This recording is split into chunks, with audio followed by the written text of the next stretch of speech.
പ്രാണനായി. രചന നിലാവിൻ്റെ കൂട്ടുകാരി. അവതരണം സാലിം കരുളായി. ദിവസങ്ങൾ കടന്നു പോകുന്നതോടൊപ്പം ഇത്രയും പതിയോ ഒക്കെയായി വന്നെങ്കിലും ഡെവി മാത്രം അവളിലൊരു നോവായി നിലനിന്നു. മുറിവിൽ സ്റ്റിച്ച് എടുക്കാൻ പോയപ്പോൾ ഹോസ്പിറ്റലിൽ വെച്ചെങ്കിലും ഡെവിയെ കാണാമെന്ന് മിത്ര വിചാരിച്ചുവെങ്കിലും ഡെവി ഹോസ്പിറ്റലിലേക്ക് വരാത്തത് അവളെ വല്ലാതെ നിരാശപ്പെടുത്തി. ദിവസവും അപ്പച്ചനും ഡാനിയും കുഞ്ഞോട്ടുമൊക്കെ വിളിക്കുമെങ്കിലും ഡെവി അവളെ മാത്രം വിളിച്ചിരുന്നില്ല. എന്നാൽ കൃത്യമായി ഡെവി ദേവനും ദീക്ഷിത്തിനും എല്ലാം വിളിച്ച് കാര്യം അന്വേഷിക്കും. വിളിച്ചു നോക്കുമെങ്കിലും അവൻ കോൾ എടുക്കില്ല. അതിൽ പിന്നെ അവനെ ബുദ്ധിമുട്ടിക്കണമെന്ന് അവളും വിചാരിച്ച് അവനെ വിളിക്കാറില്ല. മിത്ര ഹോസ്പിറ്റലിൽ നിന്ന് ദേവർമഠത്തിലേക്ക് വന്നിട്ട് ദിവസങ്ങൾ കഴിഞ്ഞെങ്കിലും ഇതുവരെ പാട്ടിയെ കാണാൻ അവൾ പോയിരുന്നില്ല. അത്രയ്ക്ക് വെറുത്തു പോയിരുന്നു അവരെ വിശ്വസിച്ചതും സ്നേഹിച്ചതും ആലോചിച്ച് അവൾക്ക് അവളോട് തന്നെ വെറുപ്പും ദേഷ്യവും തോന്നി. കിടപ്പിലായെങ്കിലും പാട്ടിയുടെ അഹങ്കാരത്തിന് ഒരു കുറവുമില്ല. എല്ലാവരും ഇപ്പോഴും അവരുടെ അടിമകളാണെന്നാണ് അവരുടെ വിചാരം. അതുകൊണ്ട് തന്നെ അവരുടെ ഈ സ്വഭാവം ഇഷ്ടപ്പെടാതെ അവരെ നോക്കാൻ നിന്ന ഹോം നേഴ്സ് വരെ ഇനി നോക്കാൻ പറ്റില്ലെന്നും പറഞ്ഞ് അവിടുന്ന് പോയിരുന്നു. അതുകൊണ്ട് തന്നെ മോഹിനിയും കീർത്തിയുമാണ് അവരെ നോക്കുന്നത്. മോഹിനി ദാരിദ്ര്യം പിടിച്ച കുടുംബത്തിൽ നിന്ന് വന്നതായത് കൊണ്ട് തന്നെ അവരെ പണ്ടേ പാട്ടിക്ക് ഇഷ്ടമല്ലായിരുന്നു. അതുകൊണ്ട് ഓരോന്ന് പറഞ്ഞ് അവരെ വഴക്ക് പറയും. കൂടാതെ ദീക്ഷിത്തിന് ചെറിയ കുഴപ്പമുള്ളത് കൊണ്ടാണ് അവർക്ക് കുട്ടികളുണ്ടാകാത്തത്. എന്നാൽ ആ സത്യം അംഗീകരിക്കാതെ കീർത്തിക്കാണ് കുഴപ്പമെന്ന് പറഞ്ഞ് കീർത്തിയെയും കുറ്റപ്പെടുത്തും. എന്നാലും ഇരുവരും പാട്ടിയെ നോക്കാൻ വേറെ ആരും ഇല്ലാത്തത് കൊണ്ട് ക്ഷമിച്ചു നിൽക്കും.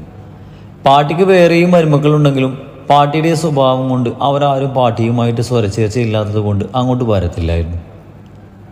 രാവിലെ തന്നെ മോഹിനിയുടെ കൂടെ ക്ഷേത്രത്തിൽ പോയി തിരിച്ചു വരികയായിരുന്നു മിത്ര. പുറത്തുപോലും ഇറങ്ങാതെ റൂമിൽ തന്നെ സമയം കഴിച്ചു കൂട്ടിയിരുന്ന അവളെ നിർബന്ധിച്ച് കൊണ്ടുപോയതാണെന്ന് വേണമെങ്കിൽ പറയാം. തിരിച്ച് വീട്ടിൽ കയറി വന്നതും സ്വീകരണ മുറിയിൽ തൻ്റെ അപ്പയോടും ഏട്ടന്മാരോടൊപ്പം ഇരിക്കുന്ന ദേവിയെ കണ്ട് മിത്രയുടെ മുഖം വിടർന്നു. കുറച്ച് ദിവസങ്ങൾക്ക് ശേഷം അവനെ കാണുന്നത് കൊണ്ട് തന്നെ അവളുടെ കണ്ണുകൾ അവൻ്റെ മുഖമാകെ ഓടി നടന്നു. ആ മോനെപ്പോൾ വന്നു? മിത്രയുടെ കൂടെ ഉള്ളിലേക്ക് കയറിക്കൊണ്ട് മോഹിനി ദേവിയോട് ചോദിച്ചു. ഇത്തിരി മുമ്പ് വന്നതേ ഉള്ളൂ ആൻറ്റി. മോഹിനിയെ നോക്കി ഇളം പുഞ്ചിരിയോട് ഡേവിഡ് പറഞ്ഞു. ഞാനിപ്പോൾ കാപ്പി എടുക്കാം. തിടുക്കത്തിൽ അതും പറഞ്ഞ് മോഹിനി ഉള്ളിലേക്ക് നടന്നു. വേണ്ട ആൻറ്റി, കാപ്പി എനിക്ക് എഴുതി തന്നു. അവരെ തടഞ്ഞുകൊണ്ട് ഡേവിഡ് പറഞ്ഞു. മിത്ര അവനെ തന്നെ നോക്കി നിൽക്കുകയല്ലാതെ ഒന്നും പറയുകയോ ഒന്ന് വ്യതിചലിക്കുക പോലും ചെയ്യാതെ നിന്നു. കുഞ്ഞി, ഡേവി നിന്നെ കൊണ്ടുപോകാൻ വന്നതാ. അയ്യര് മിത്രയെ നോക്കിക്കൊണ്ട് പറഞ്ഞതും അവളുടെ മുഖം വിടർന്നെങ്കിലും തന്നെ കൊണ്ടുപോകാൻ തീരെ താല്പര്യമില്ലാത്തതുപോലെ ഇരിക്കുന്ന ഡെവിയെ കണ്ടതും അവളുടെ ഉള്ളിലെ സന്തോഷമെല്ലാം കെട്ടടങ്ങി. ഞാൻ പോകുന്നില്ല. ഡെവിയുടെ മുഖഭാവം കണക്കിലെടുത്ത് മിത്ര ആരെയും നോക്കാതെ പതിഞ്ഞ ശബ്ദത്തിൽ പറഞ്ഞു. ഡെവി ഒന്ന് വിളിക്കാത്തതിനെ മൂടിക്കെട്ടി നടന്നവൾ ഇപ്പോൾ ഇങ്ങനെ പറഞ്ഞു തോർത്ത് അന്താളിപ്പോട് എല്ലാവരും അവളെ നോക്കി. അതെന്താ ഇപ്പം ഇങ്ങനെ? മിത്ര പറഞ്ഞത് കേട്ട് സംശയത്തിൽ ദീക്ഷിത്ത് ചോദിച്ചതും അവളൊന്നും മിണ്ടാത്ത തലതായിത്തീരുന്നു. പോയി എടുക്കാനുള്ളത് എന്തെന്ന് വെച്ചാൽ എടുത്തിട്ട് വാ. ഡെവി ഇത്തിരി ശബ്ദം കടുപ്പിച്ച് പറഞ്ഞുവെങ്കിലും അവൻ തന്നെ സ്വമനസാലയല്ല വിളിക്കാൻ വരുന്നതെന്ന് അവൾക്ക് അറിയാമായിരുന്നു. അതുകൊണ്ട് തന്നെ മിത്ര അവൻ്റെ കൂടെ പോകാൻ മടിച്ചിരുന്നു. കുഞ്ഞി, പറഞ്ഞതനുസരിക്ക് നിന്നെ വീട്ടിലാക്കിയിട്ട് ഡെവിക്ക് കോളേജിൽ പോകാനുള്ളതാ. അയ്യര് പറഞ്ഞതും മിത്ര ഒന്നും പറയാതെ റൂമിലേക്ക് പോയി ഉടുത്തിരുന്ന മോഹിനിയുടെ സെറ്റ് സാരി മാറ്റി ഒരു ചുരിദാർ എടുത്തിട്ടു. കുരിശുമുറ്റത്തിൽ നിന്നും അന്ന് ഇറങ്ങി വന്നപ്പോൾ ഒന്നും എടുക്കാത്തത് കൊണ്ട് തന്നെ തൻ്റെ ഫോണല്ലാതെ മറ്റൊന്നും അവൾക്ക് കൊണ്ടുപോകാനില്ലായിരുന്നു. മിത്ര റെഡിയായി താഴേക്ക് വരുമ്പോൾ മോഹിനി കഴിക്കാനുള്ളത് എടുത്തു വെച്ചിരുന്നു. ഡെവിയെ കഴിക്കാൻ വിളിച്ചുവെങ്കിലും അവൻ കഴിച്ചു വന്നതുകൊണ്ട് വേണ്ടെന്ന് പറഞ്ഞ് അവിടെ ഇരുന്നു. മിത്ര എന്തൊക്കെയോ കഴിച്ചെന്ന് വരുത്തി ഹാളിലേക്ക് നടന്നതും അവൾ വരുന്നത് കണ്ട് എല്ലാവരോടും യാത്ര പറഞ്ഞ് ഡെവി മുറ്റത്തേക്ക് ഇറങ്ങി. പോകുന്ന കാര്യം പാട്ടിയോട് പറയുന്നില്ലേ? ഡെവിയോടൊപ്പം ഇറങ്ങിയ മിത്രയോടായി മോഹിനി ചോദിച്ചു. അതിൻ്റെ ആവശ്യമില്ല. പാട്ടിയെക്കുറിച്ച് ഓർത്ത് അമർഷത്തോടെ പറഞ്ഞ് ഡെവിക്കൊപ്പം ബൈക്കിൽ കയറി. ഡെവിയെ തട്ടാതെ മുട്ടാതെ മിത്ര ബൈക്കിൽ കയറി ബൈക്കിൻ്റെ പിറകിൽ പിടിച്ചിരുന്നതും തങ്ങളെ നോക്കി നിൽക്കുന്ന എല്ലാവരോടും യാത്ര പറഞ്ഞ് ഡെവി ബൈക്ക് മുന്നോട്ടെടുത്തു. കുഞ്ഞെ ഇപ്പോഴൊന്നും അങ്ങോട്ട് വിടണ്ടായിരുന്നു. ഡെവിക്ക് ഇപ്പോഴും അവളുള്ള പെരുമാറ്റത്തിൽ മാറ്റമൊന്നും വന്നിട്ടില്ല. എല്ലാം ശരിയാവുന്നതുവരെ അവൾ ഇവിടെ തന്നെ നിന്നോട്ടെന്ന് വെച്ചാൽ മതിയായിരുന്നു. ഡെവിയുടെ ബൈക്ക് അകന്ന് പോകുന്ന നോക്കി മോഹിനി അയ്യരോടും മക്കളോടുമായി പറഞ്ഞു. ഇങ്ങനെ അകന്ന് നിന്നാലൊന്നും അവർക്കിടയിൽ പ്രശ്നം മാറില്ല. ഡെവി എങ്ങനെ കൊണ്ടു നടന്നതാണ് നമ്മുടെ മോളെ. എന്നിട്ട് അവൾ അവരോട് ചെയ്തതോ? അവളുടെ ഓരോ പൊട്ടത്തരം കാരണം അവൻ എത്രത്തോളം വേദനിച്ചു എന്ന് നീ കണ്ടതല്ലേ. അങ്ങനെയുള്ള അവൻ ഇങ്ങനെ പെരുമാറിയില്ലെങ്കിൽ അത്ഭുതം തന്നെയുള്ളൂ. മോഹിനി പറഞ്ഞത് കേട്ട് അയ്യർ അത്രയും പറഞ്ഞ് അവിടുന്ന് പോയതും ഡെവിക്ക് അവളോടുള്ള സമീപനം പെട്ടെന്ന് മാറണമെന്ന പ്രാർത്ഥനയിൽ അവരവിടെ നിന്നു. കുരിശുമുറ്റത്തേക്കുള്ള യാത്രയിൽ ഇരുവരൊന്നും മിണ്ടിയിരുന്നില്ല. താനെന്തെങ്കിലും ചോദിച്ചാൽ ഡെവിക്ക് ഇഷ്ടപ്പെട്ടില്ലെങ്കിലെന്ന ധാരണയിൽ മിത്രയും അവനോട് മിണ്ടാൻ പോയില്ല. എങ്കിലും മിററിലൂടെ ഇടയ്ക്കിടയ്ക്ക് മിത്രയുടെ മിഴികൾ ഡെവിയിലേക്ക് പാറി വീണുകൊണ്ടിരുന്നു. അത് ഡേവിഡ് അറിയുന്നുണ്ടെങ്കിലും ശ്രദ്ധിക്കാൻ പോയില്ല. കുരിശുമുറ്റത്തെത്തുമ്പോൾ എല്ലാവരും അവരെ കാത്തുന്ന പോലെ ഉമ്മറത്ത് തന്നെ ഉണ്ടായിരുന്നു. മാടിച്ച് നിൽക്കാതെ കയറി വാ കോച്ചേ, എത്ര നേരായെന്ന് അറിയോ ഞങ്ങൾ വെയിറ്റ് ചെയ്യാൻ തുടങ്ങിയിട്ട്. അപ്പച്ചൻ പറഞ്ഞു കേട്ടതും മടിച്ചു നിന്ന മിത്ര ഇളം പുഞ്ചിരിയോടെ ഉള്ളിലേക്ക് കയറി. ഇപ്പൊ കുഴപ്പമൊന്നുമില്ലല്ലോ കോച്ചേ? മിത്രയെ ചേർത്ത് പിടിച്ചുകൊണ്ട് ഐസക്ക് ചോദിച്ചു. ഒന്ന് പോപ്പാ, ചേട്ടത്തിക്ക് ഇപ്പം എന്നെ കുഴപ്പം? ഡാനിയും കുഞ്ഞുട്ടും അവരെ കളിയാക്കിക്കൊണ്ട് പറഞ്ഞു. കാപ്പി കുടിച്ചിട്ടാണോ ഇറങ്ങിയത്? ആ കഴിച്ചോപ്പാ, നിങ്ങൾ കഴിച്ചില്ലേ? മിത്ര എല്ലാവരെയും നോക്കിക്കൊണ്ട് ചോദിച്ചു. ആ ഞങ്ങൾ കഴിച്ചില്ല, എല്ലാവർക്കും ഒപ്പം ഇരിക്കാന്ന് കരുതി. മോള് പോയി ഡ്രസ്സ് മാറ്റി വെച്ചും വാ. ഐസക്ക് പറഞ്ഞതും മിത്ര ശരിയെന്ന രീതിയിൽ തലയാട്ടി മുകളിലേക്ക് പോയി. മിത്ര റൂമിലേക്ക് കയറാനൊരുങ്ങുമ്പോഴാണ് ഡ്രസ്സ് മാറി ഡെവി പുറത്തേക്ക് വന്നത്. പെട്ടെന്നായതുകൊണ്ട് അവൾ ശ്രദ്ധിച്ചില്ലായിരുന്നു. അതിൻ്റെ ഫലമായി അവൾ ഡെവിയുടെ നെഞ്ചിലിടിച്ചു നിന്നു. ഇത് എന്നതാ, നിനക്ക് കണ്ണ് കാണത്തില്ലേ? മിത്രയെ തന്നെ നെഞ്ചിൽ നിന്നും മാറ്റി നിർത്തി ശബ്ദം കടുപ്പിച്ചുകൊണ്ട് ഡെവി ചോദിച്ചു. സോറി, ശ്രദ്ധിച്ചില്ല. അവൻ ദേഷ്യപ്പെട്ടതും സങ്കടത്തിൽ വിക്കിക്കൊണ്ട് മിത്ര പറഞ്ഞു. മാറത്ത് നോക്കിയാണല്ലോ നടക്കുന്നത്, അവ എങ്ങനെ ശ്രദ്ധിക്കാനാ? വെറുതെ വേറെല്ലോൾക്ക് പണി ഉണ്ടാക്കാൻ. കണ്ണ് നിറച്ച് നിൽക്കുന്നവളെ നോക്കി ദേഷ്യത്തിൽ ഡെവി പറഞ്ഞ് താഴേക്ക് പോയതും നിറഞ്ഞ കണ്ണുകളെ സ്വതന്ത്രമാക്കി അവൾ റൂമിലേക്ക് കയറി. റൂമിലെത്തിയതും മിത്ര വാതിൽ ചാരി ബെഡിലേക്ക് കിടന്ന് പൊട്ടിക്കരഞ്ഞു. താൻ ചെയ്ത തെറ്റാണെന്നറിയാം, പക്ഷെ അന്ന് തൻ്റെ ശരിയതായിരുന്നു. താൻ കാരണം തൻ്റെ ഇച്ഛായൻ്റെ ജീവിതം നശിക്കരുതെന്ന ചിന്തയെ തനിക്കുണ്ടായിരുന്നുള്ളൂ. ഒരിക്കലും പാട്ടി ആ ഡോക്ടറെ കൊണ്ട് കള്ളം പറയിപ്പിച്ചതാകുമെന്ന് അവൾ വിചാരിച്ചില്ല. ഡെവിയുടെ ഈ അവഗണനയ്ക്ക് താൻ അർഹയാണെന്ന് മിത്രക്ക് അറിയാം. എങ്കിലും ഡെവിയുടെ പെരുമാറ്റവും വാക്കുകളും അവൾക്ക് സഹിക്കാവുന്നതിലും അപ്പുറമായിരുന്നു. താഴെ നിന്നും ഐസക്ക് വിളിക്കുന്നത് കേട്ടതും മിത്ര മുഖം അമർത്തി തുടച്ചു. ഡ്രസ്സ് മാറ്റി സ്കീർട്ടും ടീഷർട്ടും ഇട്ട് അഴിച്ചു വെച്ച ഡ്രസ്സ് മടക്കി വെച്ച് മിത്ര താഴേക്ക് പോയി. അവൾ താഴെ എത്തുമ്പോൾ അപ്പച്ചനൊരുക്കി എല്ലാവരും പോകാൻ നിൽക്കുകയായിരുന്നു. ഡാനിയും കുഞ്ഞോട്ടും അവളോട് യാത്ര പറഞ്ഞ് ഡെവിയുടെ കൂടെ പോയി. അപ്പച്ചനോട് മാത്രം യാത്ര ചോദിച്ച് അവരെ കൊണ്ടുപോകുമ്പോൾ അവൻ്റെ ഈ അവഗണന നോവോടെ നോക്കി നിൽക്കാനേ അവൾക്കായുള്ളൂ. അപ്പം പോകുന്നില്ലേ? അവർ പോയി കഴിഞ്ഞതും തന്നെ നോക്കി നിൽക്കുന്ന ഐസക്കിനെ നോക്കി മുഖത്തെ വിഷമം മാറ്റി ചെറു ചിരി വരുത്തിക്കൊണ്ട് മിത്ര ചോദിച്ചു. ഞാനിന്ന് പോകുന്നില്ല, കൊച്ചുവാ, നമുക്ക് ഉച്ചയ്ക്ക് കഴിക്കാനുള്ളതുണ്ടാക്കാം.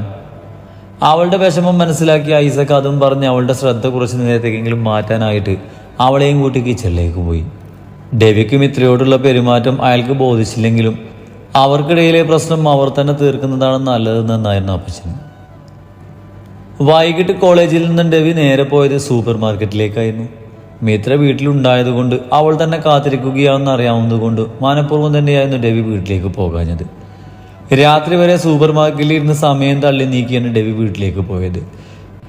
ഹാളിലെത്തിയതും കണ്ടു ടി വി കണ്ടിരുന്ന് ഭക്ഷണം കഴിക്കുന്ന മിത്രയെയും കുഞ്ഞൂട്ടനെയും. ടി വിയിൽ ശ്രദ്ധിച്ചുകൊണ്ടാണ് കുഞ്ഞൂട്ടൻ അവൾ നെടുന്ന ഓരോ ഉരുളയും കഴിക്കുന്നത്. കുഞ്ഞൂട്ടന് കൊടുക്കുന്നതിനൊപ്പം അവളും കഴിക്കുന്നുണ്ട്. ഡെവിനെ, നിന്റെ കയ്യിൽ എന്തെങ്കിലും കുഴപ്പമുണ്ടോ? മറ്റുള്ളവരെ ബുദ്ധിമുട്ടിക്കാതെ സ്വയം വാരി കഴിച്ചൂടെ?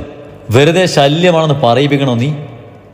താൻ വന്നതുപോലും അറിയാതെ ടി വിയിൽ ശ്രദ്ധിച്ചിരിക്കുന്നവർക്ക് അരികിലായി നടന്നുകൊണ്ട് ശബ്ദം കടുപ്പിച്ചുകൊണ്ട് ഡേവി പറഞ്ഞതും അവൻ പറഞ്ഞത് കേട്ട് കുഞ്ഞുട്ടൻ നോക്കിയതും മിത്രയായിരുന്നു. ഡേവിഡ് പറഞ്ഞത് കേട്ട് കണ്ണു നിറച്ച് വിഷമത്തിൽ തലതായി തിരിക്കുന്നവളെ കണ്ടതും അവനും വിഷമമായി. ചേട്ടത്തിക്ക് അങ്ങനെ പോലെ പ്രശ്നമുണ്ടെങ്കിൽ ഞാൻ സഹിച്ചോളാം, അറിയാത്ത പിള്ള ചൊറിയും പറഞ്ഞോളും. മുൻപ് ഇവളിങ്ങനെ പറഞ്ഞപ്പോൾ നീ പിന്നെ എന്നാത്തിനെ കിടന്ന് മോങ്ങിയിരുന്നത്? ഡെവി പഴയതെല്ലാം ഓർമ്മിപ്പിച്ചുകൊണ്ട് പറഞ്ഞതും മിത്രക്ക് ഹൃദയം മുറിയുന്നത് പോലെ തോന്നി. സങ്കടം സഹിക്കവ്യാധിയായതും മിത്രക്ക് അറിഞ്ഞുകൊണ്ട് അവിടുന്ന് കിച്ചണിലേക്ക് കൂടി. ചേട്ടായിക്ക് തന്നെതാ വേണ്ടത്, വെറുതെ ഇരിക്കുന്ന ചേട്ടത്തി എന്നാതിനാ ഓരോന്ന് പറഞ്ഞ് വിഷമിപ്പിച്ചത്?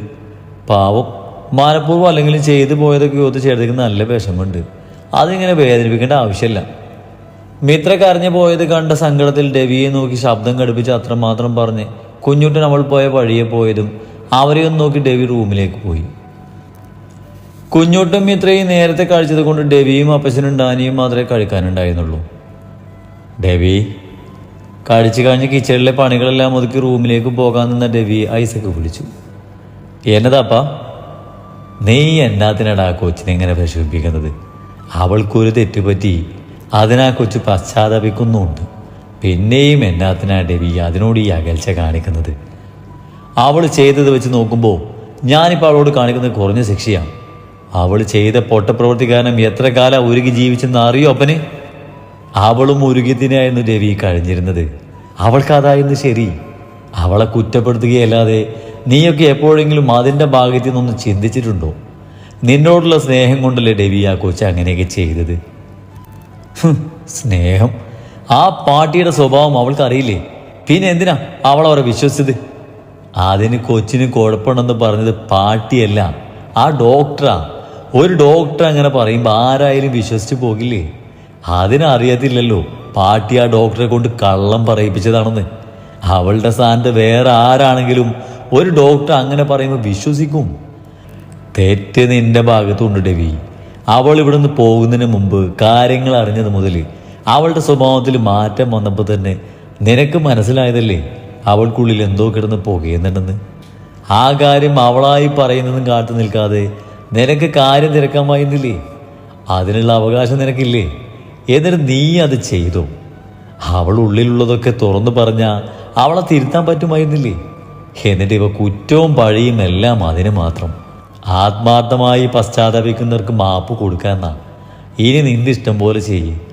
ജീവിതം കൈവിട്ടു പോയാൽ പിന്നെ പറഞ്ഞിട്ടോ ദുഃഖിച്ചിട്ടോ കാര്യം ഉണ്ടാകില്ല. ഒരു ഓർമ്മപ്പെടുത്തൽ പോലെ രവിയോട് അത്രമാത്രം പറഞ്ഞ് ഐസക്ക് റൂമിലേക്ക് പോയതും പലതും ചിന്തിച്ചു കൂട്ടി രവി മുകളിലേക്ക് പോയി. റൂമിലെത്തിയ രവി കാണുന്നത് ചുമരിനോട് ചാരി ബെഡിൽ കമിഴ്ന്ന് കിടക്കുന്ന മിത്രയാണ്.